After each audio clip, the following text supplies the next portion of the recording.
నమస్తే, welcome to NCN news. నేను సంధ్య. బులెటిన్లో ముందుగా హెడ్లైన్స్ చూద్దాం. వాడపల్లి వెంకన్న దర్శనానికి క్యూ కట్టిన భక్తజనం. కోనసీమ తిరుమల వాడపల్లి శ్రీ వెంకటేశ్వర స్వామి ఆలయంలో శనివారం భక్తులు పోటెత్తారు. వివిధ రాష్ట్రాల నుండి తరలివచ్చిన వేలాది మంది భక్తులు స్వామివారిని భక్తి శ్రద్ధలతో దర్శించుకున్నారు. వేకువజామునే సుప్రభాత సేవ, నీరాజన మంత్రపుష్పం, ఐశ్వర్యలక్ష్మి హోమం, బాలభోగం తదితర కార్యక్రమాన్ని అర్చక బృందం శాస్త్రోక్తంగా నిర్వహించారు. అనంతరం స్వామివారిని వివిధ పుష్పాలతో సుందరంగా అలంకరించారు. 7 వారాల నోము ఆచరిస్తున్న భక్తులు స్వామివారి తిరువీధుల్లో 7 ప్రదక్షిణలు నిర్వహించి తమ మొక్కులు తీర్చుకున్నారు.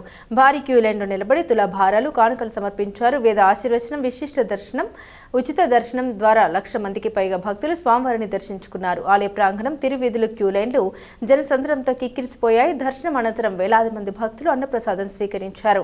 ఆలయ chairman Mudunuri Venkataraju, deputy commissioner Nallam Suryachakradhar Rao, ధర్మకర్తల మండలి సభ్యులు దగ్గరుండి ఏర్పాట్లను పర్యవేక్షించారు.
మాడి విధుల్లో ప్రతి ఒక్కరూ కూడా వారి విలువైన వస్తువులు అత్యంత జాగ్రత్తగా భద్రపరచవలసిందిగా కోరుతున్నాం.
వాస్తువులు మీరు ఎక్కడున్న నర్సింగ్ దగ్గర ఉన్న ఆటో స్టాండ్ రావచ్చు.